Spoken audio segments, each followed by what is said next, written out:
ঢাকায় সিনেমার চিত্রনায়িকা পরীমণি। তার ব্যক্তিগত জীবন নিয়ে নানা আলোচনা সমালোচনা থাকলেও কাজের মধ্য দিয়ে নিজেকে তিনি নিয়ে গেছেন সাফল্যের শিখরে।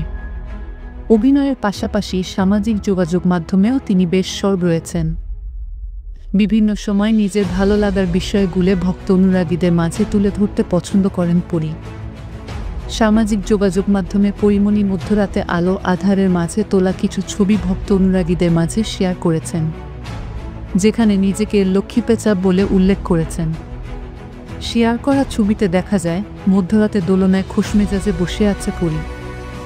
এদিকে কমেন্ট বক্সে নেটিজেনরা অভিনেত্রীর প্রশংসা করলেও অনেকে কটাক্ষ করেছেন। কটাক্ষ করে এক নেটিজেন লিখেছেন, পেঁচা তো পেঁচাই, পেঁচা আবার লক্ষ্মী হয় কিভাবে? আরেকজনের ভাষ্য, অসাধারণ সুন্দর হয়েছে ছবি। নামের সাথে তার অনেক মিল, সত্যি সে পরীর মতো সুন্দর, যথার্থ তার নাম।